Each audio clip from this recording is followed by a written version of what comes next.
Welcome to Divisive Issues, a comic book podcast where we talk about comic books. I'm Ryan. I'm Sly. I'm Phil. And I'm Darryl. Hey guys. Hey. How about those election results from yesterday, right? Yeah, we have a new president. Did anyone guess that Gary Johnson's going to win? I was going to make that fucking joke, goddammit. Wait, I thought Obama declared martial law and started his third term. That's why we're doing these comics, right? I can't believe he pardoned all the voter fraud. Yeah. It was weird when he took away everyone's guns. That public execution of Trump was very graphic. Well, first he took everyone's guns, then he declared martial law, executed Trump, and now let in ISIS. Well, he joined ISIS. And ISIL. Say the words. You won't even say the words. And then he made Islam the national religion, right? Yeah, it's been a crazy 24 hours, guys. I really hope that some of our listeners don't understand how podcasts work and think this is live. And are like, oh my god, I haven't seen the news. I don't pay attention to politics at all. What's going on in the world today? Or our grandchildren listen to this in the Library of Congress and like, I can't believe 2016 was truly that bad. Yeah, Divisive Issues is making it to the Library of Congress one day. Yeah. When we're, executed for treason. Okay, so what are we doing? So long and thanks, Obama? Yeah, so, because it's going to be Obama's, it's not going to be Obama's last year in office, but as far as you know, it is. But, since Obama's leaving office, we decided to... to support it. Get out! Get the fuck out! Your years are up, man! This is an hour and a half of us yelling at Obama. Yeah. Thanks, Obama. This is the last time we could do this topic without being dated. So we're going to do Obama comics, because when Obama became president, he was accused of being a celebrity politician, something we don't have nowadays, thank God. but I forget that was a thing that he was accused of. Yeah, so comics at the time were like, hey, let's cash in on this basically and make comics about Obama. And the most famous one is the one we're doing first. It's about Spider-Man meets Obama. It's called Spidey Meets the President from Amazing Spider-Man 583.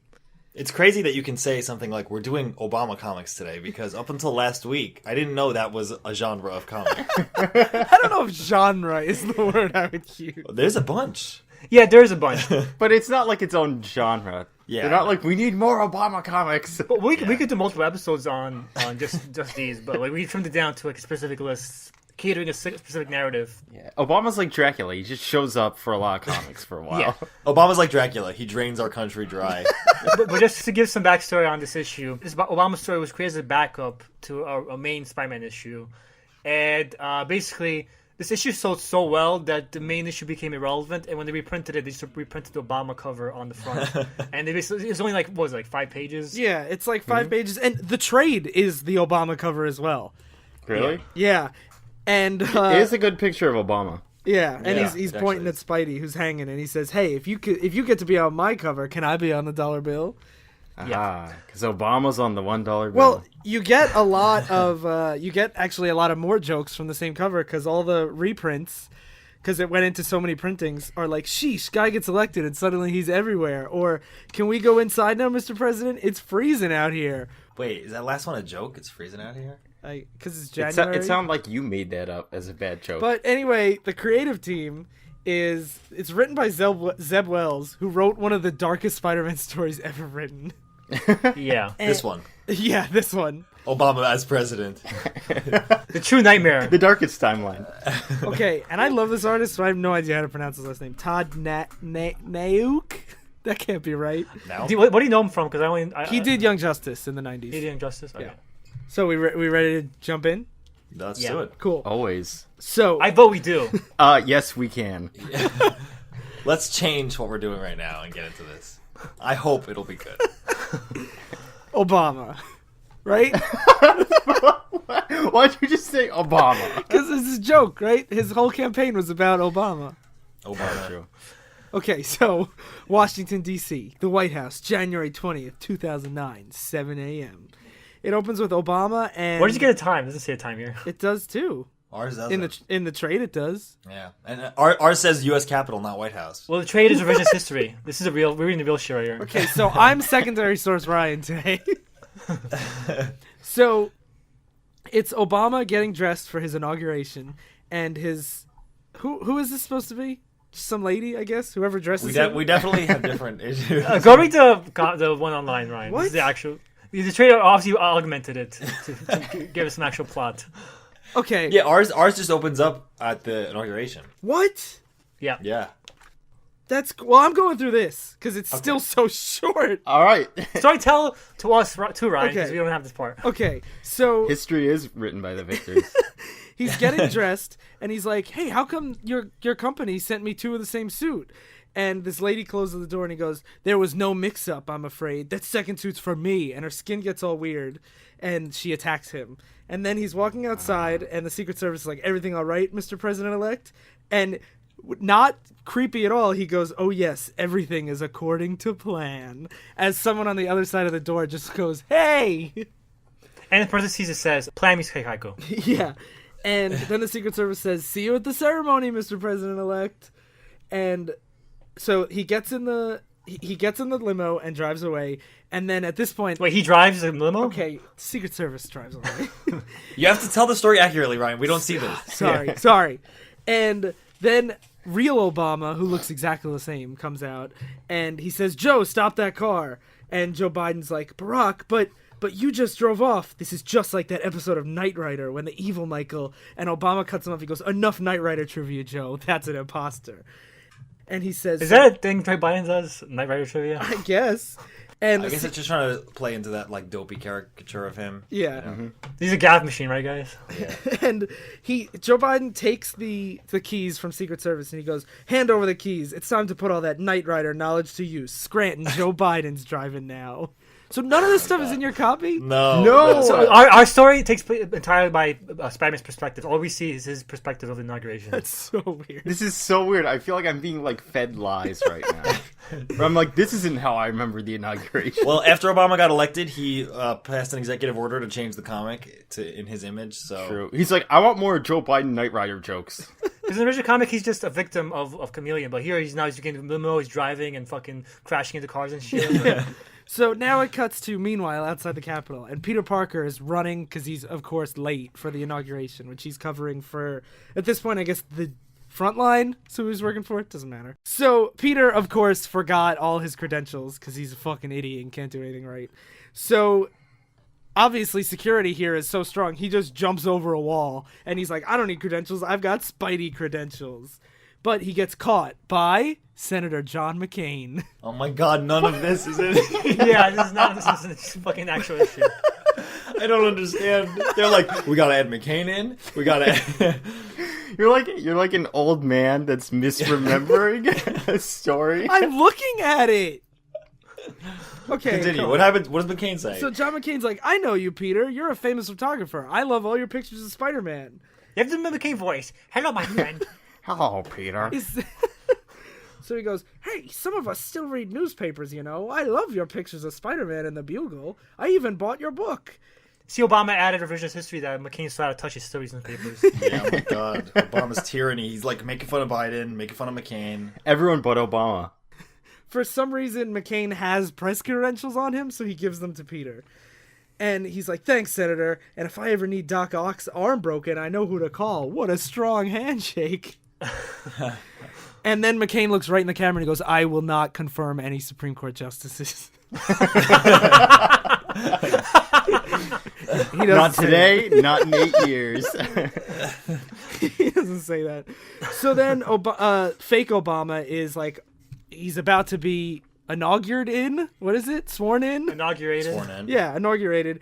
And all of a sudden, another limo smashes into a limo, and from the smoky rubble comes Obama. And he says, "Everyone, hold on just a second." Yeah. Okay. We're on the same timeline now. Okay. Yeah. Maybe this is what's like listening to something where it's like you change the timeline and then you go back expecting everything to be normal, but then there's all these slight differences. This is Flashpoint.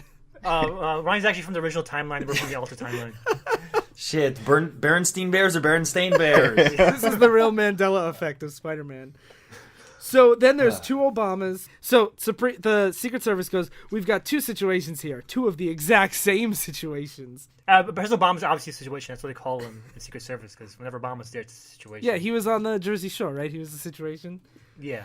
And Peter thinks to himself, he ain't kidding. And whether it's shape-changing scrolls, my old pal Mysterio, or just an out-of-work actor with bad driving skills, one thing's for sure, the future president's gonna need Spider-Man. And he swings in, and...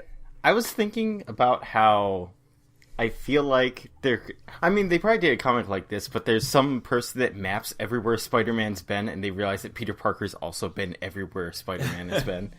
Because it's like, would he just show up in, like, Washington all of a sudden? That's a long way away. There's plenty of times that Peter Parker's in, like, Italy, and then Spider-Man shows up, like, I can't believe Spider-Man's here. I was here to kill Peter Parker. How about when Peter goes on a book tour selling pictures of Spider-Man, and every city that he goes to, Spider-Man shows up in? Well, he's there to rep his image. I guess. But yeah, he's Spider-Man's the photographer. I never leave Queens unless Peter Parker does. Unrelated. Yeah, it's one of those things that you're like, I know, this is dumb. I can't Also, in a world where... in the world. in a world where shape changers exist, has this not been a problem in the past? For presidents?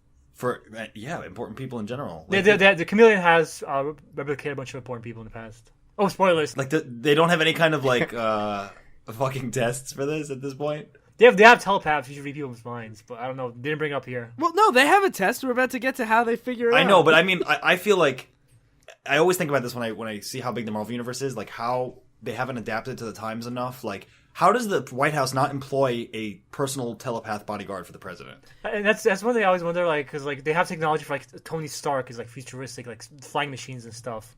But then the White House still uses fucking limits. Yeah, like, where's the flying cars and shit? As if the military is not always the most cutting edge. Like, I felt that way, I'm not gonna spoil anything, but, like, watching Luke Cage, I'm like, when you have people like this running around every day, you have aliens attacking New York, and the police are still using, like, nightsticks and pistols, it's like, how did they not say? If you watch Luke Cage, they address that in Luke Cage. But like, how did it take that long? That's one of those things that's, like, pretty dumb when you have a long universe. Because I was reading a Silver Surfer story this morning where this Silver Surfer takes this lady's baby, and she's like, he was taken by an alien, and they're like, aliens, yeah, right. And this is like 30 years into the Marvel universe. Like, Galactus almost destroyed New York like 3 times. Well, to be fair, whenever they talk about, like, Silver Surfer and the Galactus, a lot of people still believe it's a hoax conspiracy. Just like Obama's presidency. Yeah, just like... I gotta see the birth certificate to prove that they're from the Skrull planet. Yeah. Okay, so here's the test that Phil was talking about. I love this, actually. So, one Obama is like, this is official government business. Get the wall crawler out of here. And Peter's like, hey, I've got a little experience with imposters, be they clones, robots, or Tobey Maguire. I can help. Well, about Andrew Garfield, the true imposter, because everyone knows Tobey Maguire is the one true Spider-Man. And then other Obama, probably the real one, is like, everyone relax. Let's hear out Spider-Man. He goes, listen, the easiest way to do this is to ask them both a question that only the real Barack Obama would know the answer to. And one of the Secret Service guys goes, what was your nickname on your high school's varsity basketball team? And fake Obama's like, that's silly. I'm a politician, not a... And then real Obama goes, Barry Obama. They're like, that's not true. Then what was it? It was a basketball Obama. I painted it right on my helmet. It's like, helmet, have you ever even played basketball? And then another Secret Service guy's like, hey, maybe we should have a 3-point shootout. And then they're like, yeah, that's a good idea. Let's do this. Let's play basketball with this imposter president. I mean, a fake Obama wouldn't be able to play basketball like real Obama. Yeah. And fake Obama goes, where are we going to find a basketball diamond around here? Real Obama's like, come on, guys, seriously? And then... fake Obama gets really, really mad and pulls his mask off, and he's the chameleon. And he's mad because, like, if I got sworn, I'll be president. Like, no backseas on that. Like, yeah. If I had gotten to the podium and got sworn in, and that's why this is short but funny. Like that. There's just that one joke about the basketball thing. Then Spider-Man says, "You hear that, chameleon? The president-elect here just appointed me secretary of shutting you up," and he punches him in the face. And later. Obama's just saying to himself, honestly, I'm more upset by the chameleon's shockingly deficient understanding of the electoral process. Which is pretty funny. This is a very, like, 60s kind of comic set in the modern day, which is kind of why it's kind of charming. Yeah, it's, like, cheesy and hokey, but it knows it. Yeah. And then Obama's like, I've been a huge fan of yours, Spidey, for a long time, so I just want to say, thanks, partner, and they pound their fists. and they pound each other. They fist each other and they pound each other.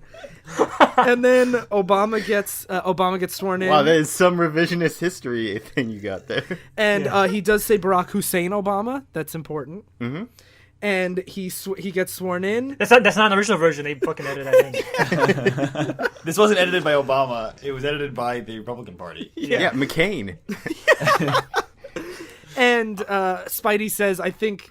He said this earlier, but I forgot it. He says, I think Biden's still mad because I confused him for the vulture that one time. I don't know if that's referencing anything. I hope it is. That's how they look. They're both old men. Yes. They both are old people, I guess. And then Spidey's like, I guess it's time to head back to New York. It looks like Washington is in capable hands. Uh-oh, I think Biden sees me. The end. Yeah. And that's Election Day. Yeah. So this was like one example, probably the most popular example of like when people at this time were shoving Obama into their comics just to sell books. Shoving Obama into their heroes, like Spider-Man. Yeah. And this was one of the most popular examples of it. Yeah. What do you guys think? It's so weird that it's the cover of the trade, because it's like 7 pages, and it's like a 7-issue trade. If this went on for like a whole comic length issue, I would say this sucks. But the fact that it's just a few funny jokes, Obama and Spider-Man hanging out, and then they're making fun of Chameleon, and then that's it. Like I'm fine with that. It's pretty fun. Yeah, that's true. When I first read it, I was like, this is kind of bland and weird, but it is. Some of the jokes are pretty funny, and it's short enough that you can't really like get mad at it. You can't hate it. Took us who spend 1,000 hours talking about everything like 10 minutes to talk about, so it's not super. Yeah. It's really weird, like imagining them doing the same kind of treatment for like other Bush or Trump. Well, you can only do this for a celebrity like Obama. So they could have to do the same thing, like they could do this with Trump, because I don't feel like it would come across as well. Imagine if Trump loses and they make a comic about Trump and the conspiracy against America or something like that. The thing is, I think people like Obama has a kind of charisma that like I don't think Hillary or Donald Trump have. Mm-hmm. In like, So you're saying they're both just as bad? You mean President Trump? yeah. Also, Obama was really popular with the young people. Young Yeah. people are more likely to read comics than older. That's Yeah. true. That's true. And that he is always portrayed as a cool guy, even when this is not true. Like I was actually like some students yesterday were saying like Obama is such a cool guy, like whatever, he doesn't want people to go into jail for weed or whatever. But I'm like, actually, the Department of Justice and the DEA under Obama's administration put a lot of medicinal marijuana dispensaries out of business and threw those people in jail. I'm pretty sure those kids don't think of Phil as a cool guy. You see, kids, you might think Obama is cool, but yeah, his administration. Hey, guess what? Why did they write in my name? Huh? Same kids wrote me in for the mock election. I beat Jill Stein. Spoilers: Phil won the presidency. Spoilers for the election. Phil is now the president. You see, I'm a cool guy. My students voted me in as the coolest guy in the class. You know, one of them wrote me in FML party. Okay. Okay. So either way, he just has this image of being the cool guy, and he cultivated that during his campaign. Like he used social media. Yeah. He makes videos like where he says thanks Obama on BuzzFeed or whatever. Like this is all trying to cultivate that image, and I think it works very successfully. first president to have a BlackBerry, and first president to have his portrait taken with a digital camera. Which That is is- insane to say. Yeah, because I was thinking it's like 2008. Yeah, the quality of digital cameras is pretty low though. You know that Bill Clinton never used a computer in his entire year of office? What's a computer? His year of office. His years of office, whatever. Fuck you. Yeah. But that shows you like how Obama, like it might seem weird now, but like his media savviness, all that stuff was really huge. I bet Hillary wished she didn't use a computer while she was in office. Am I right, guys? LOL. That's okay. She's in jail and dead now. Or president. We don't know. No, we do know. You're the Oh, yeah. president. You know. Oh yeah. You saw the news yesterday, based on the time of recording. But another reason this was worth doing was Spider-Man is actually one of Barack Obama's favorite comic book characters. And I bring that up to transition to our next comic, which is a parody of Barack Obama's other favorite comic book character, Conan the Barbarian. And what is it called, Sly? Barack the Barbarian. Yeah. Okay. When you said that name, I was like, this is gonna be great. Yeah. And it was. And this is just a one-shot, right? Well, it's a one-shot. We're reading a one-shot called The Fall of Red Sarah. But this actually is a series has several traits to it already. With this character? Yeah, Barack the Barbarian, yes. Yeah, I was looking that up just 10 minutes ago. There's like a lot of there's a lot of covers that I'm like, what's happening here? And just to point out, Red Sarah is based on a Barbarian type character, Red Sonja. Doesn't just come out of nowhere. Yep. Yeah. That's good. But it's Sarah Palin. Yeah, it's Sarah Palin. So Barack the Barbarian opens up with. Wait, hold on, real quick. Oh, yeah, creative team, first of all. Yeah, it's written by Larry Hama, which when I read that, I was shocked. Larry Hama's like one of the biggest Wolverine writers of all time. He also did all the G.I. Joe comics in like the 80s. Yeah. Like, he's a big name. If you think of the most influential Wolverine writers, like Larry Hama is like easily in the top 3, if not top 2. Yeah. And art by John Christmas, who I don't know. Sweet Christmas. Yes. Sweet Christmas. The letterer is Crank. So Exclamation point. there's that. Okay, so the cover of Barack the Barbarian is a traditional-looking, like Conan the Barbarian style cover where you have Obama, very muscular with a battle axe in his hand, no shirt, He is jacked. and wearing like an animal pelt skin. Yeah, it's basically Obama and Sarah Palin dressed up as literally Conan. And It's like if this was the cover for a new Golden Axe game, I'd be like, okay, yeah, a political oriented one. yeah. So it opens up with hither came Barack the Shikonan, dark-skinned, gimlet-eyed, sword in hand. Glib of tongue, a deal maker, a slayer of monsters, with unflappable coolness and ironic sensibility. I hear he makes the worst deals. Yes, the worst deal in the history of. This is the only time we're allowed to make political jokes on the show that are super polarizing, so I'm gonna fucking lean into it. Yeah. So what's happening is Barack the Barbarian is on his trusty donkey, because Democrat, riding away from the senators. Okay, that is a fucking good pun. Yeah, that is good. And they're centaurs, and They're old men as centaurs. yes, but these senators are chasing after Obama, and Obama says it's a good thing these old coots only have their right wings and can't fly, or I'd be in real trouble, because the senators all only have one wing. Yeah. The right wing. And he's being chased, and as he's running away from them and blocking their arrows, he sees a woman riding an elephant towards him, also being chased. Red Sarah. Red Sarah, and she's riding an elephant. GOP. Yeah. I can't tell Phil's like, this is actually funny or like, I'm sickened by this. I can't tell either. I think all the political jokes in this are really good. They're good. It's just when I'm reading it and saying it out loud, it's like embarrassing. Yeah, it's dumb, but like they don't forcibly be like, she's riding a red elephant. Like, Yeah. Should be a pink elephant and with lipstick on and whatever the fuck memes were at the time.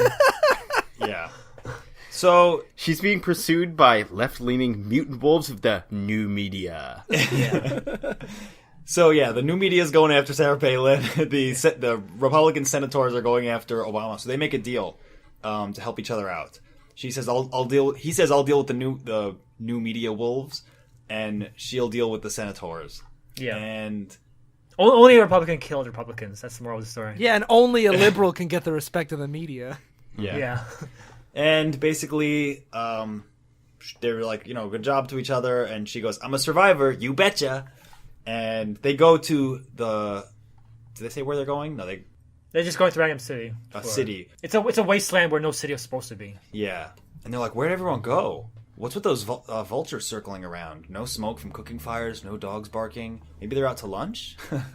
and You have to clarify who's saying why, because whenever somebody says something stupid, it's usually Sarah Palin. And Sarah Yes. Palin was like, "Maybe we're out to lunch." right. Yeah. Obama talks in an old speak barbarian, style. To clarify, you should make a very good Obama impression, a very good Sarah Palin impression, Phil.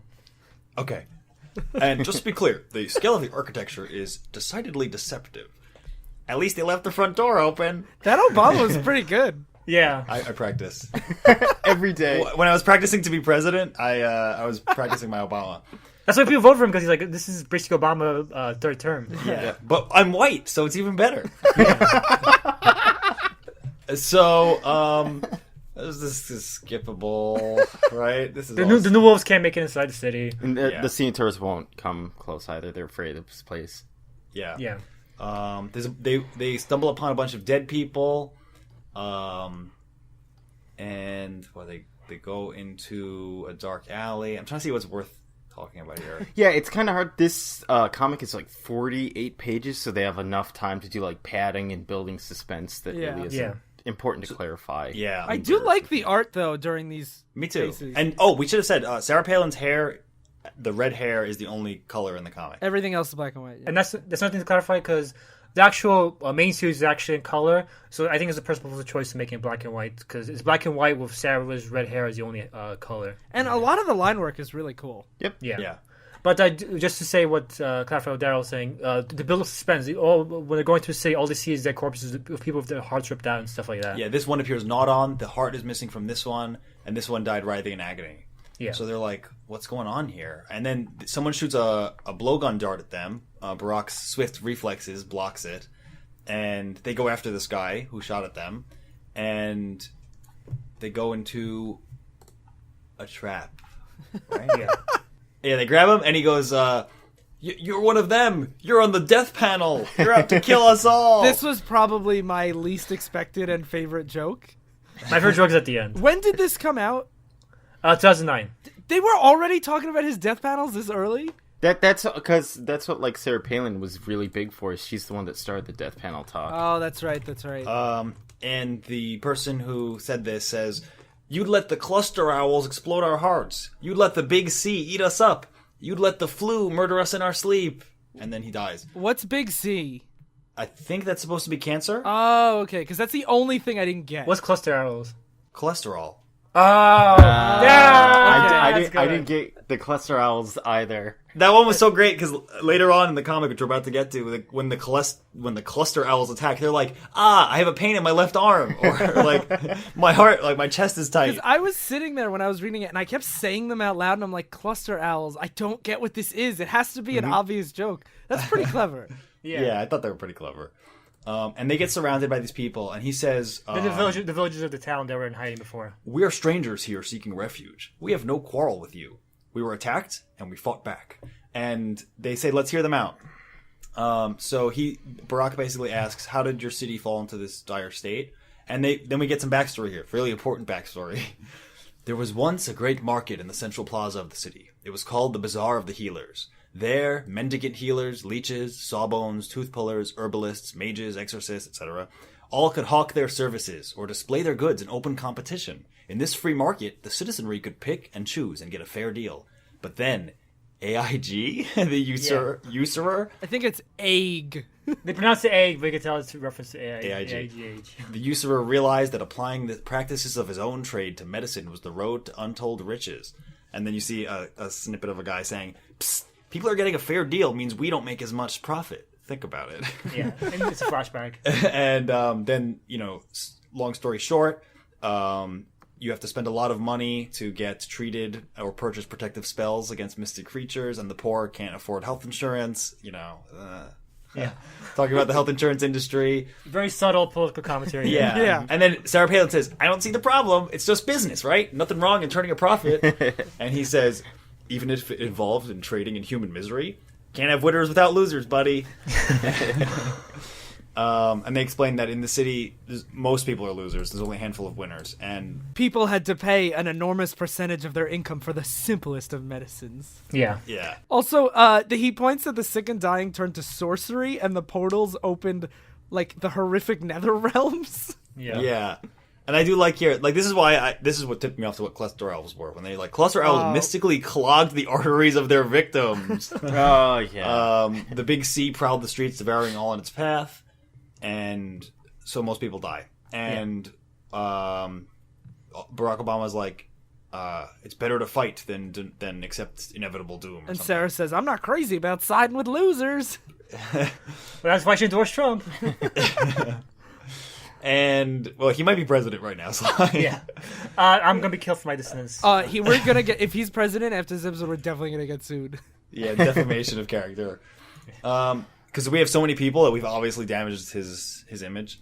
Yeah. So many fans. Well, we had the power to elect the president. We got out the vote for 2016. Political power is enormous. And he Yeah. does really well with nerdy millennials. Yeah. which is kind of true. So, as they're explaining this backstory about the healthcare industry becoming, profit laden and the poor don't have any benefits, the disruptors show up. Oh, this actually might be one of my other favorite jokes. Yeah, this is pretty good.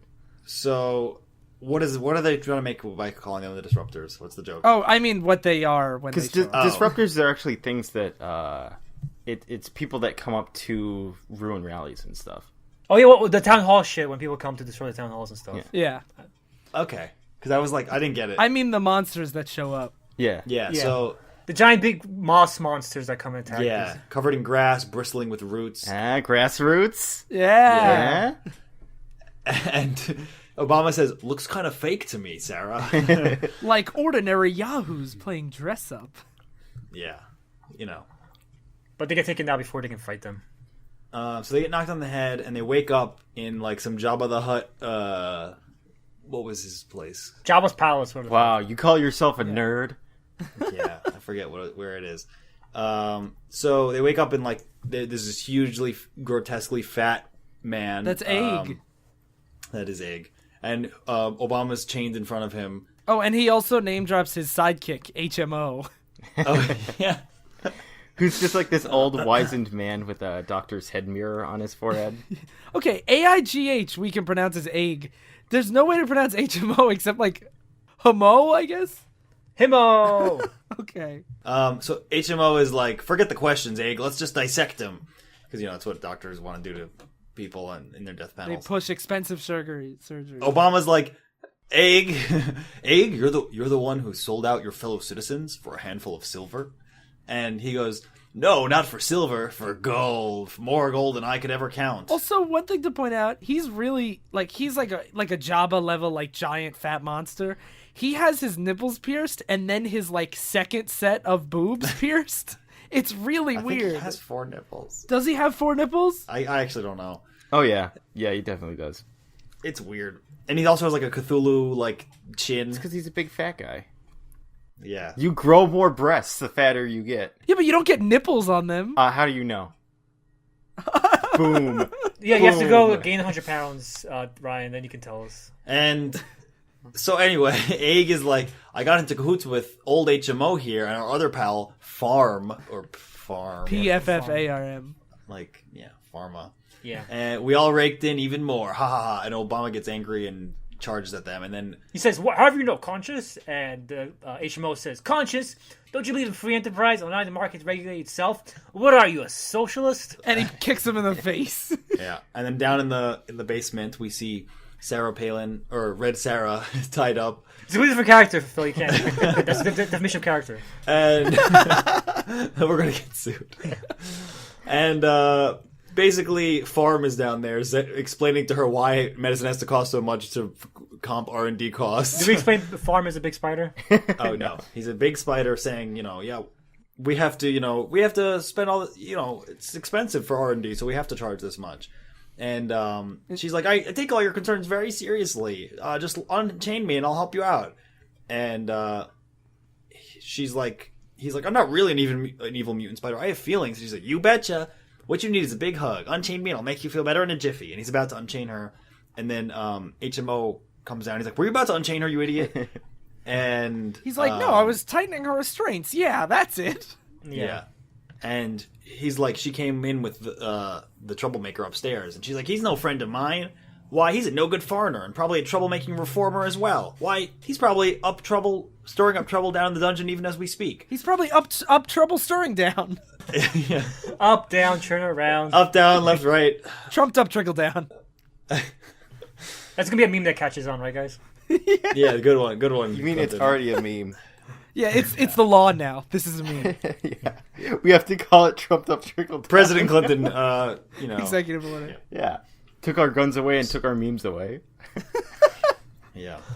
Either Trump is president right now enforcing trickle-down economics, or Clinton is president now outlawing Pepe the Frog and other white supremacist memes. So Obama gets thrown in the dungeon, and he's down there with a lot of other people. Yeah, the grassroots guys say, it's dark, dank, and dismal, perfect for long-term languishing. So they throw him in cell 23. Is that something? Is that a reference to something? I don't Maybe? know, probably. Because they super zoom in on it. I don't know. I thought maybe. Probably. It probably is.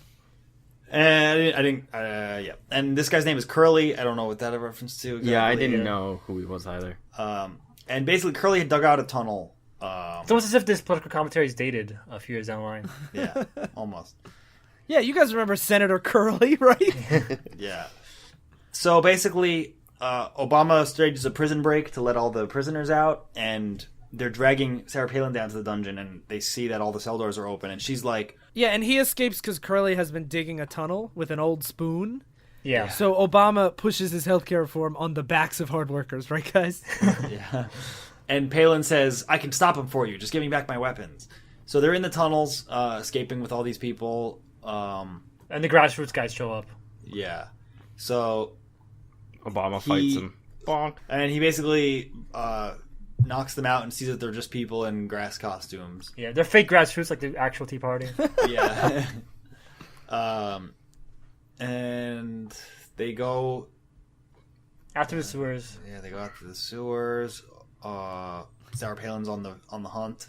Yeah, she was given her weapon back, and she's on the hunt with Egg and HMO. There's a lot of action of like people running places or going and talking, but not really like saying things of significance. And they say don't go outside at night because what comes out at night? The cluster owls. And this is where they show up and they're like, "Ow, I've got a shooting pain on my left arm. I have trouble and breathing." it's just the fat people I noticed still. Oh yeah, they say that the after they attack the hearts of the fat ones, they'll go after the ones who worry a lot.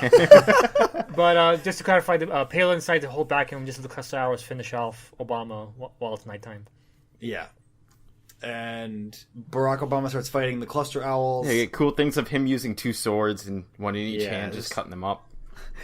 For how like silly this is, the action looks pretty cool. Yep. Yeah. Yeah, I thought so too. And then Obama kills all the owls. And then he gives Curly his sword back, and he's like, "Let's get out of here." He's like, thanks for the loaner. Yeah. Socialist joke here. Oh.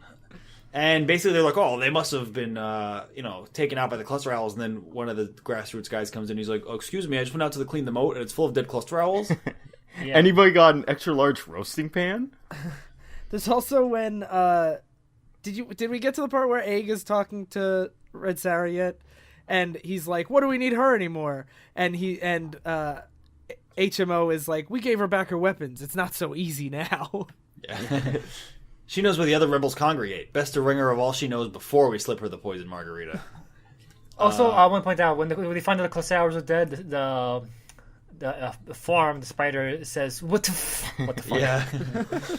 And when they find out that these people are escaping, they're like, oh no, some of them used to be our accountants. They know all the dirt. They're their accountants, and they're going to Rebel headquarters to spill the dirt. Some of them were physicians who objected to our plans. What are we going to do? And then Sarah Palin's like, I'll go get them for you as long as you give me money, basically. Yeah. And then basically Obama's like, so we got to do something about this. And he says, I'll lead you, but who here is willing to put their lives on the line for real change? Who will follow me on assault of the Citadel? And some of them raise their hands, some of them walk away. Yeah. And he says, all right, this is what I have to work with. And basically we get some scenes of Sarah Palin like looting the healthcare industry giants of all their money. But she wants to distribute the load on the elephant evenly so he doesn't get a hernia. Yeah. And she's like, you go on ahead. I'll be there once I finish loading up. And then, a bunch of people they're all like looting the healthcare physicians' places. Yeah, all of Obama's helpers are looting. And Obama says, this isn't exactly what I had in mind about change. Yeah. And then the guy says, what do you mean? This is good change. Before they had it all and we had nothing. And now we all get a taste. I guess it's a joke about how Obama is not pure socialist because he's like, I'm going to approve of this. I think it's more because a lot of people were taking Obama's reforms and been like, this is all they're going to do. They're just going to loot everybody. Yeah, a lot of people want to like rob the rich. Yeah. Yeah. Then we have the big C show up. It's a big crab. And... giant enemy crab. Oh, you get it? Like cancer? The crab? Oh, that's good. Oh, I thought it was a reference to E3. Oh, you're right. Wait, I can't tell if Daryl's mocking me. No, I realized too. I kept thinking about crabs, the sexual disease. I thought it was cancer just because I'm like, what other seed disease causes so much death? But then it was a crab. I'm like, crab. Scabies, the scourge of America. Having it be the astrological sign for cancer is actually like pretty clever. Yeah, it is. It is. You can tell Toriyama's a good writer because like these aren't just obvious jokes most of the time. Yeah. Yeah. Which is cool. It's not. It's nice to read something and think like maybe like you have to think a little bit more to get it. Yeah. Yeah. And Yeah. of course, Barack the Barbarian is one of the deepest books we've read on the show, and I wish I was kidding. It does have a lot of clever jokes. Like we're pretty politically informed enough to get most jokes. Savvy, if you will. And we're still like, I don't know exactly what all these jokes are.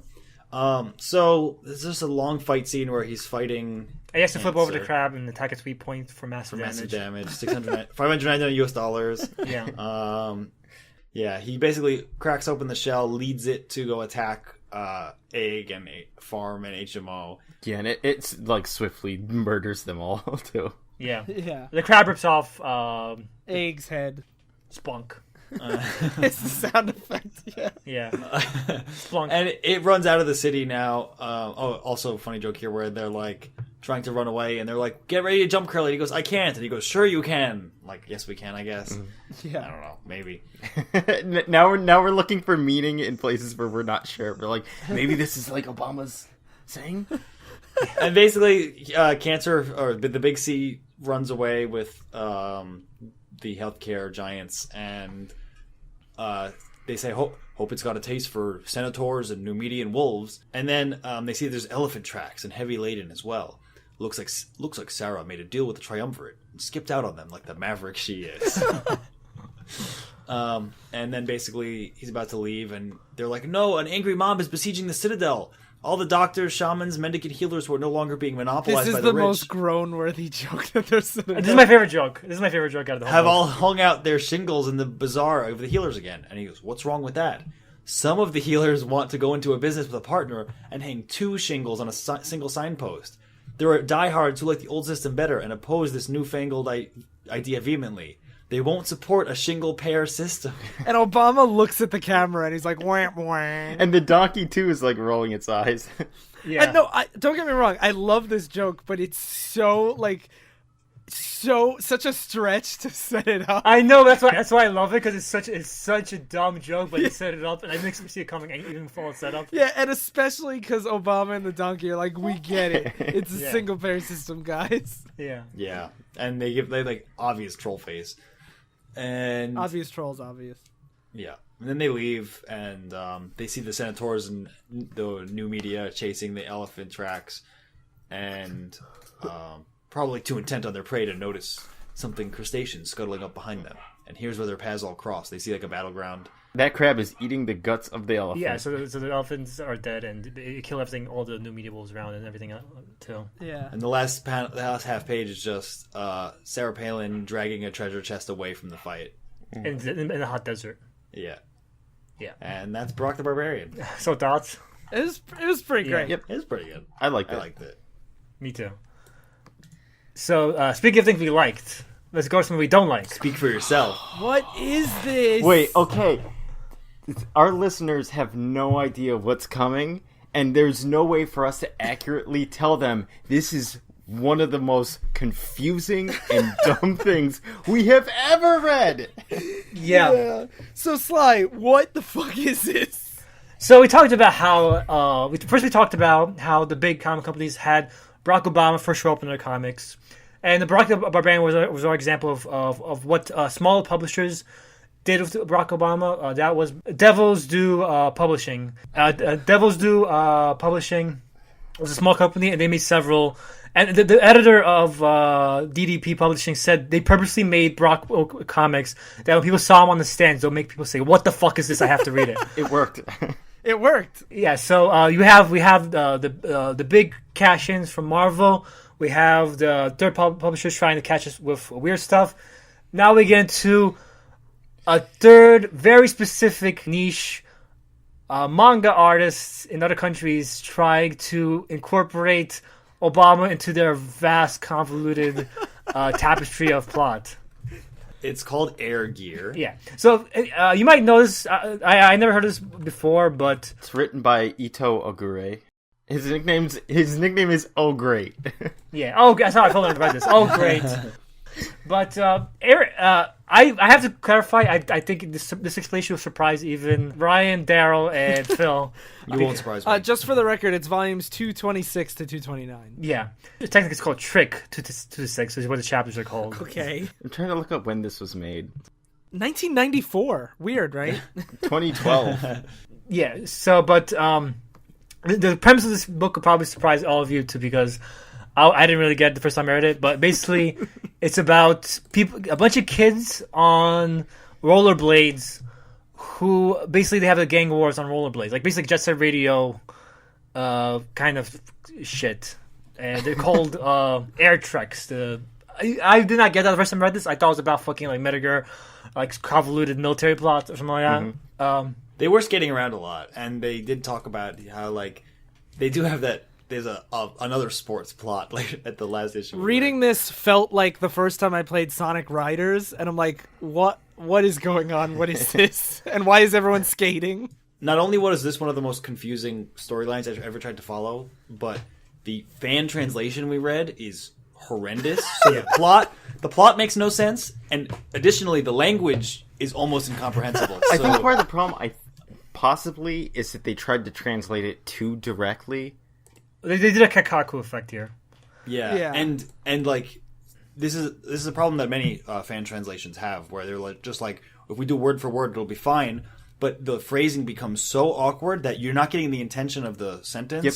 You're just getting like word. And as a native English speaker trying to read these sentences that you have never been created before in English, you're just like, I don't really understand what is going on. Yeah. So just to clarify, people might bitch at us about being unfair to this book because we're just jumping into this on issue 226 out of fucking 300. I don't know, manga's usually more like just start from the beginning and read straight through than like American comics. So people might be like, this is bullshit, you guys are fucking unfair, you have to be from the start, you have to know the lore. But I read the comments for this, no one else knows what's fucking going on either, so you can fuck off with that explanation. And but even that made it really hard to even tell where to start. Because I have to clarify, when I found out about the story, I thought this was like a fun little joke story in a manga. But the premise is Barack Obama gets body swapped with a woman, a hot Japanese girl. She's like 15, which is great. Also, it's not President Obama, it's President Omaha. John Omaha. Well, it's fucking Obama. It's Obama. Yeah. But he says, yes, we can. Let's have change, all this shit. He looks like Obama. But when I was... when I heard about this premise, I thought it was going to be like a fun one-off joke. Like say this about American comics, when they have stupid stories like the Chameleon Obama story. They know what they're doing. They don't try to make a serious, deep-provoking... interwoven plot about Chameleon impersonating Barack Obama, and then they try to have a basketball shootout to find a victor. But this story introduces Obama like 100 issues beforehand. He's like an actual character in this book, like a recurring character. and I had no idea what issue to start with, because I read the first volume of the trade this is in. I had no idea what character was which. I tried to read the first issue of the entire manga. None of those characters seem to be in this manga anymore. I have no idea who these characters are. I have no idea. And I did all my research on it. I did so much fucking research on this. I still have no idea. Hey, Sly, you're always the proponent that fiction should always change up its characters constantly and have them die and stuff. So maybe this is your dream if you read through it. You're always like, I hate when it's the same characters season by season. So you're saying you're right. This is my favorite manga of all time. Good. It's probably that the art evolved and changed over time to the point where it might not be easy to read. Because if something goes on for like 300 issues or like 20 volumes, the art's going to change over time. And I have to give credit to Ogier. He is a good artist. Great. Oh, great. I call him Ogier. Oh, whatever. Oh, dear. We're getting into the main plot. This picks up at the end of a previous plot where the Air Gear crew, I think they're called the Sleeping Forest, they just caught a hot air balloon which is threatening the world or something. I don't even know. I don't know. All I know is it opens with like a super bad shot of a roller skating girl, and I'm like, cool. Thanks, Sly. This is good. I have to say, like, you can see her camel toe. She's wearing like hot pants and she has a camel toe very visibly. Welcome to manga. Yep. Or shonen manga, I should specify. Yeah. It's always filled with garbage fan service like this. Yeah, I fucking hate shonen manga, by the way. But Some of it's good. Yeah, some of it is good, but this is evidence. majority of it is garbage, though. Are you gonna say Gurren Lagann's bad because it has fan service? The fan service is one of the worst parts of it. Okay, but it doesn't mean it's bad. It just means that the fan service might detract. Oh, Sly hates Gurren Lagann. This is my Sly Oh, impression. Sly hates anime and manga and hates women. I hate Japan. I hate history. I hate character depth. I hate all this shit. We can't hyperbolically troll Sly because he leans even further into it. He's like, I hate all people. Yeah. I'd like to see Sly in the presidential debate. So I'm a fucking asshole, huh? I'm an asshole, right? Yeah, I'm a fucking asshole. I guess I fucking approved that bill. I approved this shit. Fuck me, right? Oh, you think I'd use nukes? I'd nuke you. I'd nuke our own country. You know what? Can we skip the first half of this issue? Yeah, the first half is complete. But just to clarify, the bad guys. This is the seventh time Sly has said just to clarify so far. Let me be clear. The only characters I'm going to mention are Itsuki, who's the lead character, who looks like a typical fucking shonen lead character. Yeah. And Emily, which is the girl in hot pants. I only mention Itsuki because he's the only character from the first issue I actually fucking know. He's the only character that seems to have actually stayed for 200 issues. He's the Jack Bauer of this. Yeah, series. the fucking Jack Bauer of this fucking series. Yeah, repeat what I said. While they're celebrating the victory over the hot air balloon, the bad guys are like, we'll get them yet. And one of them's called Nike because he's fucking loves shoes, I guess. Also, it's important that they're having this fight inside like a computer simulation because I didn't get that part. Is that really? They say that like it says battle mode complete, and like that reminds me, we're in a virtual space. I thought it was real. My wounds are gone, etc. Oh, there is also a character named Sora from Darryl's favorite video game, Kingdom Hearts. Sora's a common name. Yeah, it means like air or something. Dot Hacksign, the main character, is Sora. Also, Sora looks like Joker from Mass Effect. He's in a wheelchair too. And he's the big bad of he's Nike's boss man, but it doesn't really matter. Yeah, none of this matters. All that matters is when John Omaha shows up. I like that we're making this segment as unlistenable as it is to read. Battle mode complete. Beginning damage recovery. You have to understand how fucking bullshit this fucking Compulations. My eternal seed. You've obtained it. Yeah, so wait, I'm gonna clarify this. Let me clarify. Let me be clear. Let me be clear. So basically, a guy, I don't know who he is, he comes out and says, you beat the hot air balloon, you win. Compulations, and it says in translator notes, he combines the Japanese words for computer graphics, kongura, and congratulations, konkuru shishozunzu, into congratulations. So, computations, right, okay, whatever. Like, you can't just fucking translate a joke like that and be like, it works in one language, I'm just gonna pretend. Just like I say, it's not a fucking funny joke anyway, it's a fucking Ryan joke. Like, Hey! This manga's turning Sly against us. But it's because they stopped him. Obama comes out and says, it's change. And they say, a random white foreigner, get back. And he is still called the president-elect at this point. He is not the president. So I guess this is 2008. But, so basically, the two people that are giving, they introduced him to Obama, they say, like, because somehow it's explained that, they're in this thing called a sky regalia, and I just want to read you the explanation of what regalia is. I just want to read it because I was trying to do research on this shit, and I'll try to explain what shit is. I still know what it is. The regalia are 20 special air trek, each originally belonging to the 28 first generation gravity children. Wait, air treks are the skates. Are the scholar braids, yes. Okay. Each one possesses a rune fafark, a part of quantum code to release and control the sky regalia. Each regalia is scientifically engineered to use the air to work in conjunction with the King's Road. This is referred to as the Infinity Atmosphere. After escaping from the tower, 20 were stolen by Takuchi brothers. The 8 remaining regalia each represent one of the 8 major roads. Regalia are a double-edged sword. Deploying one gives each a huge power boost, but puts a huge strain on the user. A king can only use regalia a limited number of times before both the bind and regalia give out. If the king doesn't have a tuner to optimize the regalia, it will become uncontrollable. The king will sustain terrible injury. There's a separate class of regalia called sub-regalia, which are degraded copies of the originals. Did you get any of that? No. Yes. King's Yes. Road. Gravity Children. It sounds to me like a really long running shonen that just keeps. At the beginning, it's not confusing, but they add and they add and they add to increase, to have new power ups, to have new bosses to fight. So when you explain like at the end of Dragon Ball Z to someone, you're like, what the fuck are you talking about? That's why I hate fucking shonen, because it's all like that shit. Gurren Lagann is a rare exception because it's actually... it's short too. It's so easy to jump in things like the X-Men, right, Sly? No, if you try to explain the Skrulls and like... But here's my argument. Here's my argument against that. When you read the X-Men, it's a slow burn. It's a lot of characters to remember. It's a lot of stuff to get into. Like, Ryan can say this because he was hesitant getting into X-Men. But when you get to X-Men, you learn the characters. It's rewarding. People who read this shit all say, by the time you get to this point in the manga, all say, I can't believe I read fucking 260 pages of fucking manga. I have no idea what's going on, but I can't stop because I read so much fucking garbage of this already. But not every person who reads a shonen feels this way. So when you watch the Majin Buu saga, where you're like, this is rewarding, I feel like... No, but for most of the show, I did before that. I know, but eventually there's always a point. Would you have a manga that lasts for like 700 issues, and you're just making shit up after a certain point? It gets to that point eventually. Yeah, I agree. I think it sucks because like it is always cool at the beginning to have this escalation. It's just when you don't know when to stop, and you're just like, I'm going to escalate until the show becomes or the manga becomes like nonsensical. Yeah. Then it's tough. But I think explaining that term is like kind of unfair because like if we did that with Thor, and we're like, oh yeah, Heimdall's magic sword. Yeah, that's fair, but I'm just saying like it's not rewarding on top of being convoluted. Yeah. Heimdall doesn't have a magic sword. You're thinking of Searcher. Also, Yeah, some whatever. people do enjoy it. Like, a lot of people would love and defend, like, Bleach and Naruto for having that, like, all these powers. Well, did they find the peeing on people in the Naruto episode? It's not in the manga, so it's not. Yeah, it's pure. filler Sly. Doesn't count. Non-canon. So anime is better than manga, right, Phil? Because the anime has the peeing and the manga doesn't. Yeah, dubs not subs, right, guys? So any issue basically just ends with Obama saying, "Oh, America wants this sky regalia because it's powerful. I don't know why it's powerful, but it's powerful." And we cut to the next issue.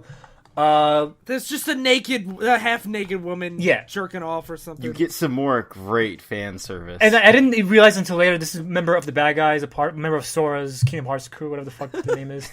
Donald. It's Donald Duck jerking off. But she looks like a fucking cute anime girl with pigtails. She doesn't look like a bad guy at all. But Those are the best bad guys, though. The cute ones? Yeah, because you're like, I don't think you're gonna be bad, and then they're like demonic, and it's good. I can understand why you're with your fiance now. I was about to make that joke, and I'm like, I make too many jokes at her expense on here, but then you did it, so it's okay. Yeah, it's okay if my people, it's my girlfriend, not if I do it. But Yes. Nike shows up, and I thought he's about to stab her because he takes his knife and starts running against the wall. But that's what he does, I guess. But It's like that typical like Japanese like thug, Cool, tough guy. Yeah, it's like the same stereotype of people who like lick the knives and shit. Yeah, like that. I'm like, I'm crazy. Yeah. and just to explain, you might think that the Wikipedia entry for Regalia was just like trying to explain a bunch of convoluted history, and this book is not that much technical babble. The girl starts explaining why the heroes can't succeed with Sky Regalia and says, it's alright, the opposite won't proceed beyond that, because quantum encrypted. And then she basically explains like the Heisenberg uncertainty principle, which I don't understand why. Well, because there actually is research into technology to use quantum encryption like this, where you can't break the encryption because if the two fucking If you untangle the the photons are entangled, and if you untangle them before they get to their destination, the information's destroyed. This is a real thing, though. Like, there's a lot of research into this. Okay, Phil, one of us has a degree in physics, okay? I wasn't saying that it's not a real phenomenon. I mean, I'm saying that there is research into, like, actually using this practically. So this is like a sci-fi-esque thing. But they do this, like, exposition science dump, and it's nonsense. Yeah, they do. They even have, like, little fucking diagrams. Did you guys understand what they're talking about while you were reading this? I knew what it was from before. No, I knew what it was. I never heard of this. They talk about it in Mass Effect. Oh, yeah, they do. I didn't understand, whatever. So, Sly's the idiot. Let's I'm just the move on. Oh, you don't understand quantum mechanics, you fucking schlub. Asshole. So then we come back to Sky Regalia. Bad guy. First, bad guy's like, aha, we're going to win. Then we come back to Sky Regalia. Obama says, oh, yes, we can. And then it turns out everyone's bored from his... Because he's making a big speech. He was giving a big speech. And everyone's bored. Because, the most defining thing about Obama is his boring fucking speeches, right? And his lack of charisma. But everyone fell asleep while he was talking because he was fucking boring. And I should also clarify, just because I said that Emily and the other guy, Tsuki, whatever his fucking name is, are the only characters going to list. There's like 8 different main characters, but just like every fucking shoujo, they don't get rid of any characters. They're all fucking like 20 characters in this fucking manga, and they're all members of the good guy team, but none of them fucking matter besides Emily and Itsuki. Can I read some of this to let people know how like nonsensical Yes, this go, dialogue please do is? so. Okay, well, this is on the page where they're waking everyone up, and like the main characters look at me and it's like, the AKB-48 vaguely resembles the AK-47 until you listen, and someone's like, hey, the speech, do it again from the start. And they're like, damn, it never ends, huh, you guys? And this big black guy says, your speech in short, how should I say it? A very political speech, that's right, energy issues, and stuff like who will hold the world leadership in future generations. He said something like that, but... And then another guy shows up and says, or another main character, and he's like, bad stuff, but for us, that's like a spoken relationship massage. Translator's note, as in something which improves public relations or does something like that. Like, it's crazy to me that Reading it twice, I actually got what they're trying to say here. Basically, they fell asleep because Obama was talking about political stuff. They said we don't give a shit about political stuff, and it's just trying to make people feel good. It doesn't really say anything. But it took me 3 times reading this. But that's the thing is like when you say like a spoken relationship massage, you have failed at translating. Yeah, and like you're making more convoluted than it needs to be. Like it might as well just be in Japanese there and just be like, fuck What kind of relationship massages do you guys have? He says, what? But don't you want to get the Sky Regalia and fight? And girl goes, Yan, Hefu, this is not ripe, Yan. And another girl goes, that is, us in particular, we're not interested in the Sky Regalia, because usually those guys fly over us completely. But do you understand how difficult this is? They said, you are our own wings. You are necessary. So why do only they fight? Yeah, that's the very next line. I show some make clear. Let me be clear. That the Sky Regalia are giant mechs, and I think what they're saying here is that we ride on a fucking rollerblades, and these are giant mechs that fly over us. I think that's what they're trying to say here, but I don't know. What does this have to do with Obama? What does that have to do with fucking skateboarding teens? Okay, and then just some guy, it just shows up and he has a bullet necklace on, but all the bullets are like facing up into his face. He looks like the Crow. He has like white makeup and like black eyeliner and shit. Yeah. Alert! Level 8, red signal. Up ahead, overflowing. Kawane. Who are all you fuckers? It's like, what's happening? And also, let me just explain this crew. So we have this scarecrow, the crow-looking guy. We have a guy who looks like a dorky Japanese guy. We have a nurse. A nurse with like no mouth? We have looks like a nurse from Silent Hill. And then we have one that looks like she's wearing a burqa. And then we have Nike. It took me a while to realize this is Nike. Nike wearing looks like a fucking Grim Reaper outfit. Yeah, it's so fucking weird. And they're like, what? Already? My guy is vomiting blood, didn't I tell you? He managed to defeat Orca, the Fang King guy, who I came to see. But even so, Percival, you bastard. And also, I looked up some of these characters on the wiki. I think some of these characters this is their first appearance. So even if you read this fucking comic, you don't know who these fucking assholes are. What? Yeah, and then they go Morgan, Marlin, Kazu, and then they start fighting Pele Tornado times 5. Wait, no, Marlin-chan, you free tonight? I was going to get a new anime, but I think that's him dodging that pile driver tornado or whatever. Yeah, there's an attack. They're like pile tornado time, and they say pile, and translators know pile in the context of a nuclear reactor. and they're all dodging this. I read this and I have no idea.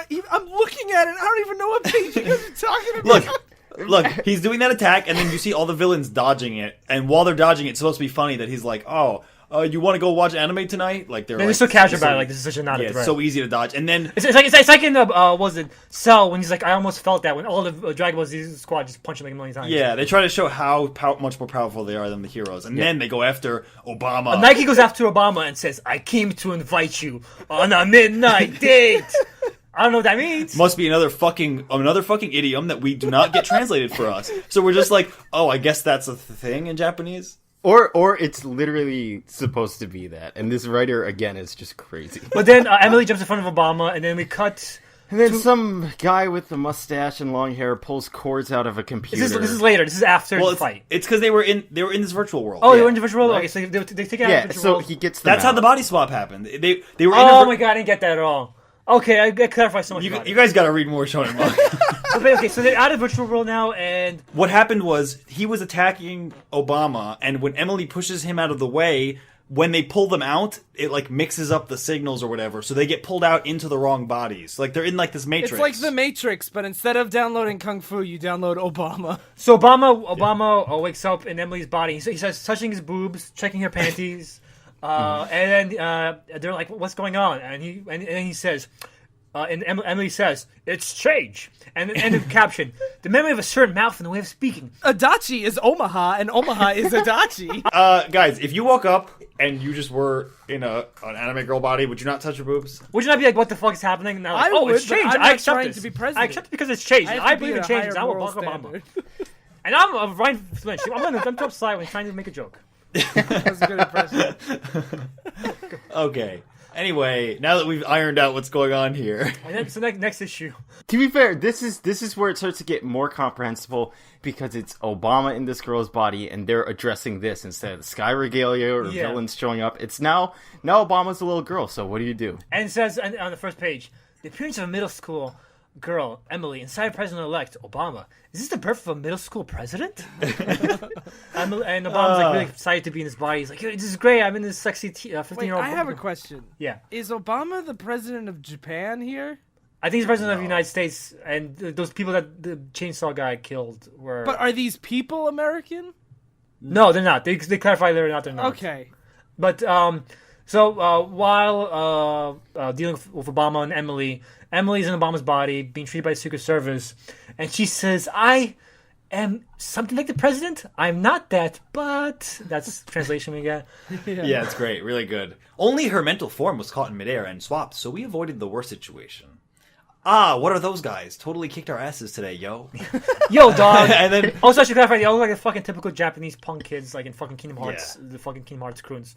Kingdom Hearts 2 and all that shit. Yeah, it's like Goofy and Mickey and Donald. Yeah. Typical teen hipster kids. I don't know how to explain them. You know, they like punks. yeah. Like the teen street gang. Yeah. The good guy one though. Like in Final Fantasy 13 too. That's fucking, they look at that shit too.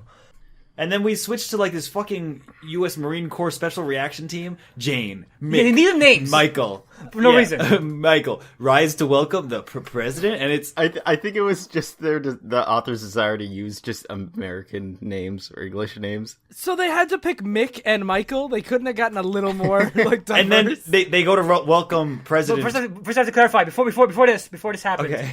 Obama went to Itsuki and she whispered to his ear, and this is why we know he's not American, because he says, "I don't know English. Hey, British, translate for me." But then when the Americans show up, Obama takes up a canister of gas and blows like an air horn into their face, gas into their face, and jumps out the window to escape. It really, this actually happens. I didn't understand because they know that's Obama in Emily's body. She knows who she is, and she's like, "I have a plan. Don't worry." Jumps, like, literally gasses the Marines and jumps out the window onto this like fucking APC. And then we get a flashback to the whispering, and she says, "To be honest, I have a plan. I'll clear this up with my mouth." Translation note: mouth can also refer to the nozzle of a gas canister. If you're gonna put that note, why not put "I'll clear this up with my gas canister"? "Yeah." Because it's supposed to be like a joke, like, "I'll clear this up with my mouth, I'll talk to them." But instead, they were using the mouth of the gas canister. I thought it was a dirty joke at first. It's like a double entendre that's like hard to translate, but they didn't do a good job. There's another trying. one right behind it. Yeah. But so she whispered that to his ear before to basically set up this plan to escape. And Obama now in this new body is able to like flip off a 10-story building, land on her feet, her feet. And he says, "If I stay in his body, it'll grow a mushroom." Ha ha ha ha. Translators know this is air gear, so he's probably talking about a penis. I couldn't say penis, but you have to say mushroom, right? And it's this great image of Emily jumping while saying that, with giving a thumbs up, and in the background it's a picture of Obama giving the thumbs up because that's the inner person. Yeah, and then she's like, "This is the first time I've ever been to Japan. Soon I'll never get a chance again. I'll have to do stuff like be an adult inside an army base. It's a pity to have such divine judgments handed down. So you'll certainly show me around, right, boys?" And everyone's like, Itsuki's like, "Yes, sir, Mr. President." But he's thinking, this guy is really childish. No, it's almost childish, and it's meant in like a positive way, because a lot of shonen stuff like really emphasizes how cool it is to be juvenile instead of an adult. What I don't get is Obama's like, "I'm gonna have to be like an adult." He is an adult. being an adult blows, Ryan. It blows Ryan. You want to be a 15-year-old girl. It blows Ryan. I guess. So we skip. They're basically hanging out. She's hanging out with Emily Body Obama. She's experiencing Japan to these guys. What I especially love is all these pictures are supposed to be like Emily being like really cute, like how you'd normally emphasize and show like a little anime girl walking around exploring a country for the first time, but it's Obama in her body. She looks whimsically around with like lights around her saying, "It's such a beautiful country. It's good. Here, people live their daily lives. It's like a jewel box filled with light and sound." And then there's like a montage of Obama like pushing his boobs against glass and like eating like pizza. I have to explain the montage. First it's a fucking classroom with the roof opening up. Then the guy has like looks up with like a Pinocchio nose. I thought it was like the nosebleed effect, but it's not. I don't know what it is. No, it's on the top of his. It's like a horn coming out of his head. No, he's looking. No, up. is that his nose? Yeah, you can see the nostrils. Because I thought it was like a nosebleed effect, like he's horny by Obama, but like I never heard that Pinocchio effect being used. Then like ghosts attack them, I think. No, they eat food and then ghosts attack them. Yeah. And then Obama pushes his boobs up against the window. Yeah. I can't tell. Like What's going on? like are these like jokes that we're supposed to be getting? I don't know. Maybe this place is haunted. Maybe like this is canon that this place is always haunted. I don't know. Yeah, this could be backstory that we're missing. Like, oh, the haunted school. Then we get a really detailed see-through shorts butt panty shot of Obama. Yeah, Obama's ass. Again, it's like an obvious like sexualized anime girl, but you know the whole time this is Obama doing this. So Obama talks about how the air treks are great because it gives you freedom, but talks about how the freedom is bad because the terrorists got to take away everyone's freedom. I don't understand this at all. Did anyone even get it? No. Okay, so then somehow this transitions to he wants to give his backstory now about his life. Wait, you didn't say. Though throughout the world, all ATs use that program as an intermediary and connect with Skylink. No, to be more specific, I should say the ATs gathered together and formed that huge cyberspace. If via Skylink, all the ATs in the world came under that control, what then? Skating isn't the only use ATs have. They're used throughout the military industry. If you were to control all of them, if you, by your desire alone, wanted to rule the world, what could we do? ATs are the avatars, right? No, ATs are their skates. Oh, he's saying if you control all ATs, you control the world. Yeah. Control the skate, you control the world. Yeah. Yeah. And he goes, yeah, I'll try to keep this short. I was born in America, but my father's native land was Africa. In that time, I played. Now, even a soccer ball decorates my desk. For you can't imagine. People lived like that. Stood like that. Burned as charcoal. Obama loves air treks. What is his past? It says a line while showing immolated African corpses. Like people being. Are they corpses? I mean, we know that they are. We know later, they are, but they look like when I saw this, I was like, what's happening? they're like black and like looking evil. They're like black. they're like black pitch, like charcoal black, not like yeah. Brown. Okay. So final issue. So to recap, nonsense. Let's go. Final issue. This is the most logical one. This is your typical stuff where you introduce a new character in a long-running shonen series, and you're like, I want the reader to like them, so I'm just going to give them a backstory for a whole issue. So Obama is a flashback to him when he was a kid in Africa, because he grew up in Africa, because the Republicans are right, he was a fucking African all the time. Well, it's because this isn't Obama, this is Omaha. Omaha grew up in Africa. Oh, yeah, Omaha is not Obama. Yeah, right, Phil. He has the Kenyan birth certificate. An interesting past, raised in a boundless land. Omaha's childhood. That's the title. Again, every time they show the storyteller here, it's Emily doing a gesture, and in the back behind her, it's Obama doing that same gesture. And she's doing the cute thing of like poking her cheek, and it shows just Obama poking his cheek. That's actually my favorite part. Is they constantly keep it up where it's like, remember, it's Obama in there. Yeah, don't forget, it's not eye candy, it's Obama. Oh, no, Obama is eye candy. Oh, that's helps true, you enjoy that's it more. Yeah, I can't tell if I like Obama more as a little girl, or a barbarian. Quick poll. Who do you like Obama more as, a barbarian or a teenage girl? Teenage girl. Teenage girl. Yeah. I might say barbarian, but that teenage girl is a teenage girl.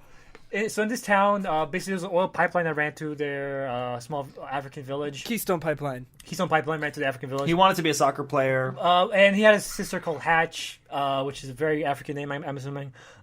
Probably not. But, also, he says he wants to be like Pele and these people who are... No, he says he wants to be like Maradona or Pele and Beckenbauer. but they're aren't they like the same age as him? Like how? That's a good point. He's not that. Whatever. He's We're old. gonna fucking analyze this. All right. Whatever. This continuity error of Obama wishing to bring people that are contemporaries to him. Yeah, he's talking about in the past. Whatever. Okay. But anyway, so a terrorist attack blows up the pipeline, and oil starts leaking, and everyone in the town gets up in the middle of the night to try to collect the oil because they don't want the oil to leave their country, because they want to export it. And so they all gather up the oil, and while they're doing that, Hatch starts crying because she's like a little kid, and she's like, "I can't do this, wah." So then Obama takes her aside, and it's like the stereotypical like big anime brother taking care of the little like sister, and he goes, "Look, it's Fun Baba, don't cry, Hatch." He keeps calling himself. I didn't catch Fun that Baba. from Baba. Okay, And she's like, "Boo Fun Baba, Fun Baba." that's a great one. Wait, why? What is Fumbaba? It's his nickname. His name is Fun like, Obama. I thought it was Barry Obama.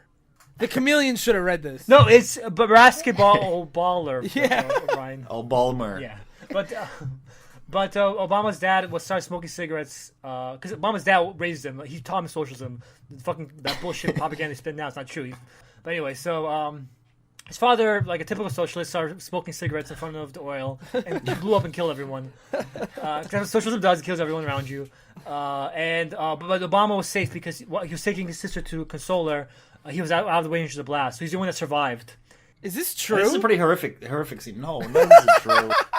I saw things that, even now, remain burned in my mind. You have to have the girl voice, but the Obama inflection. Okay. The gas entered their lungs, and in an instant, burned people up from the insides. The sinewy muscles stiffened from the shock, and each person, standing upright, turned to charcoal, as if inside the fires of hell. I guess Mickey Mouse is teen girl Obama. It makes sense with the Kingdom Hearts stuff. Yeah. But Fun Obama's taking away Hatch. She's like, Onicha, what's wrong? Is this fun? No, it's not fun. Then why are you laughing? And he's laughing because he says... He's crying in this page. Later on, if I laugh because it'll make you smile, I will. But he also says, I wish such a terrible thing hadn't happened. And it's a picture of Obama like crying and bleeding out of his mouth at the same time. Like, Yeah. I would have liked if they superimposed the teenage girl's face here too.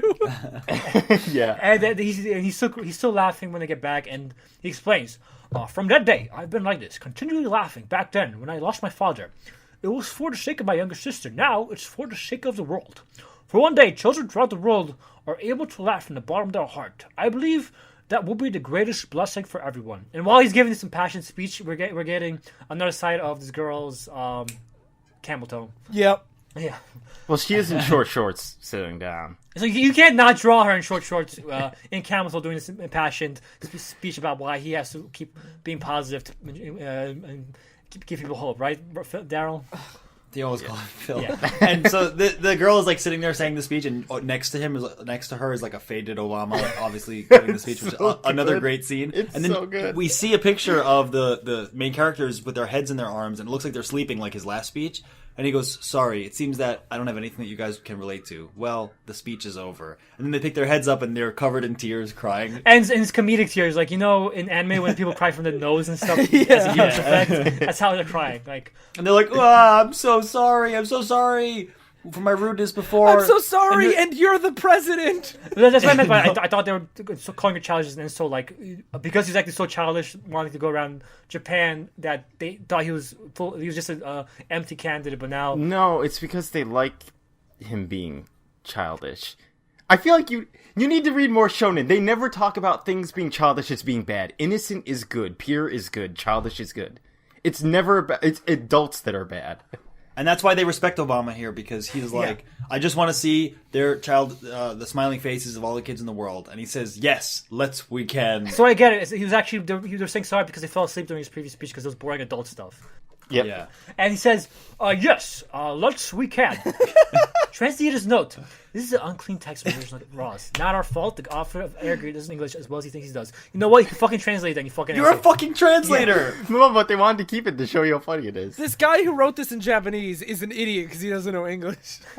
Like, what the fuck? So he says, the regalia is important. It's too powerful. We have to make sure children are happy. So it can be very dangerous in the hands of other people. So we have to make sure you guys get it. The fucking skate skating crew. Well, he's just like saying, like, since you guys have the same spirit that I've always had, like, you guys can do better with it than evil people. Yeah, I, the 44th president of the United States, Barack Hussein Obama. No, John Enkidu Omaha, which is great too. And it's still the teenage girl. I just don't like Enkidu from the Epic of Gilgamesh. I don't know. All right, so the helicopter comes to pick up Michael, Mick, and I Jane. totally forgot they even existed. Yeah, they had to be named because of this one scene. That's how you do good writing. You foreshadow beforehand their points later on in the plot. Foreshadowing by introducing characters. Yeah, by telling you their names. Again, let's some quality translation. It doesn't matter if that speech about the Sky Regalia was needed. It's not like it's like this. Make it stick. The sky's the limit. That's the spirit, right? And Obama goes, "Oh, If I had born the same generation you guys, I would be president. Maybe I would have been a soccer player. Besides, you have got me to win with your strength, right? I smiled in the end, huh? He didn't have any help. It's entrusted if you have heart. That's enough to fly away." That's the end. So I guess what it's saying is like his speech before sucked because they didn't have any heart, but now because he showed you have heart, that's why they like him now. Because he shows you don't got heart, like Darryl said, because he's childish. So he's now they relate to him. And he smiled in the end, like Obama wanted. Okay, Yeah. we have to give credit where credit's due. This book is great. The fan translation is given by someone who calls himself Nothing Without Sin. So there's yeah, that. that's the translation circle. Yeah. But so that was Air Gear. Oh yeah, I have to clarify this. When I say this was this story, that makes it sound like this was the end of Obama's involvement in the story. He becomes part of like a final fight with bosses. Him and Emily's body is like the final. It's like he fights enemies with Emily's body. Wait, they don't get switched back? No, they do get switched back eventually, but like after the final fight. And Emily was stuck in Obama's body, unable to partake because she was stuck in an old black guy's body. That's a really weird thing to do to one of your Yeah. main characters. Is just to feel like, Obama's more interesting than her. Which was the worst and which was the best? Well, Well, obviously this was the worst. the thing is, like, the Obama in the girl's body is gonna be the worst. Like that. It's the worst to read. Yeah. It's the best to talk about, but is the worst to read. Okay, I think I enjoyed reading this more than Howard the Duck. Fuck you, Phil. I did it. I fucking hated it. Do you know what it reminded me of? There's a psychological effect where if you're listening to a phone call, like somebody's having a phone call, the scientists have proven you will rationally get angry because you're only getting half.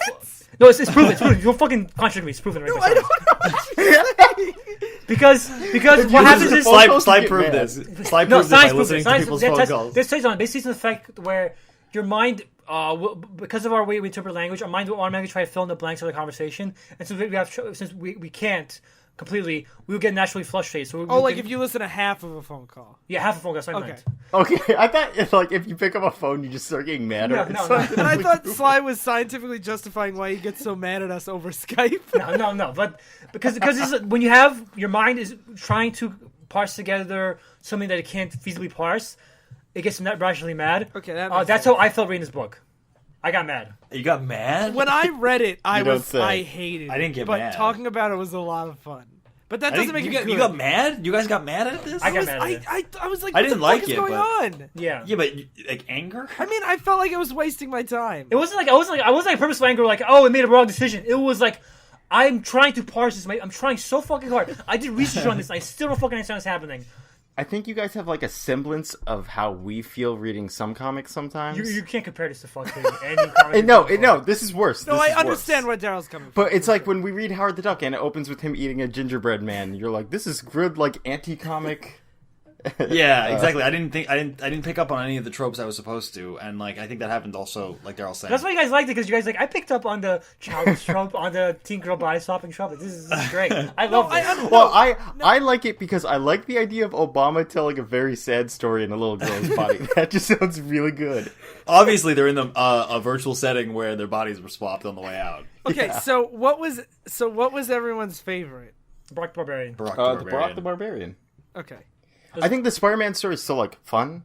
Yeah, it's not a story though. It's Yeah, just, but it's just like a cameo. Not the original version, not the one we read. The revisionist one was kind of closer to it. I kind of like the original version for that because that story didn't need padding. It was so dumb. You don't need to be like, here's what Chameleon was doing before But he Joe got... Biden and John McCain. Yeah. Okay, so I think we spent enough time talking about this. We have some letters that we will save. But Okay. feel free to write in at divisiveissues@gmail.com or divisiveissues on Twitter. Or I've been taking questions from the Comrade Radio Facebook group, and that's always great. Speaking of which, we have a big announcement from a week and a half ago that we have a new show on the network. Yay!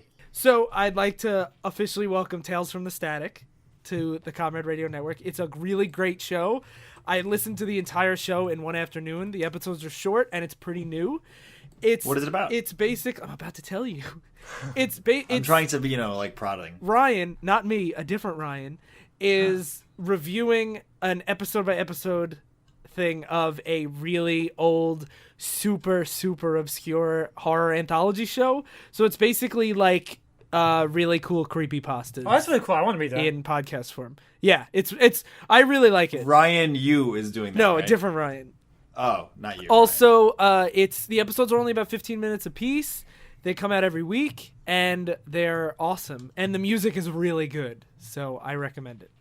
Cool. And cool. that and every other show can be found at comraderadio.com. I actually want to listen to that one, unlike our show. Especially after this episode.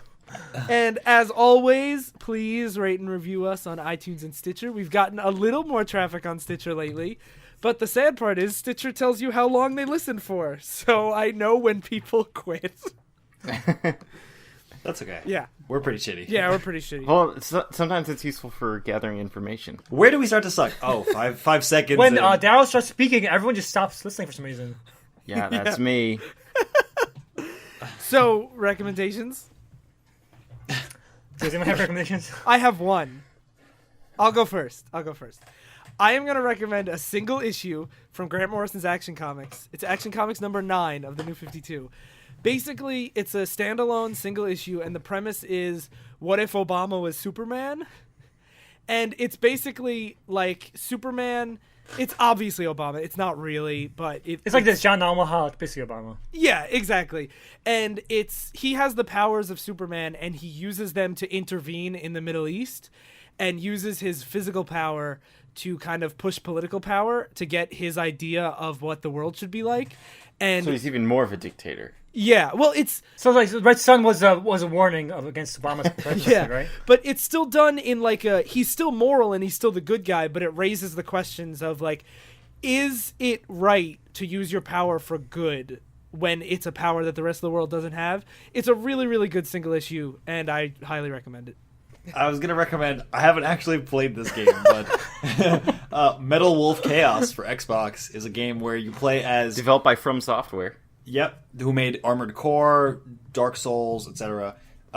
They made a game in 2004 where basically you play as Woodrow Wilson's grandson as the new president of the United States, and it gets taken over by like a rebellion or whatever, a coup, and he goes into a mech to take back America. That sounds perfect. I don't know if it's actually fun, but come on. Come on! If you like seeing Obama, if you like the manga where Obama's in a young girl's body talking about his history and like his philosophies, And have I got a fanfic? I recommend Audacity of Hope by Barack Obama. No, I don't. I never read it. No, that's your recommendation. Fuck you. I Bobby. actually never read it, but I recommend it. It's Phil recommended. Airwolf will recommend this thing. I never read. I recommend the meme Obama chuckled, you mean the Chaos Emeralds. It's pretty good. You just recommend a meme? Go out and buy it at your local meme dispensary. Pepe's illegal now, but you can buy it. Thank you, President Hillary Clinton, for setting up meme dispensaries in every corner. Yeah. I think this is an ADR of our recommendations. Like, It's weird when you read a story about Obama starring in different things. It's like, what do I recommend? It's like, do I recommend Obama stuff or president I stuff? recommend moderate progressive policy. I recommend Eyes on the Prize about this. Oh well, that's banned now. Thanks, President Trump. Thanks, Obama. Okay. Thanks, President Clinton. You guys have to write in and tell us who's president because we don't know right now. And we still won't know. That would be so cool if I got an email from the future right now that was like, by the way, Gary Johnson, 2016. Yeah, from Gary Johnson's campaign. All right. Okay. Anyway, So, thank you for listening to Divisive Issues. I've been Aig. I've been Fun Baba. I've been USMC Special Reaction Team member Mick. And I've been John Enkidu Omaha. We change. We can. Go to the change. It's change. Stay in continuity. Change this channel. Turn it off.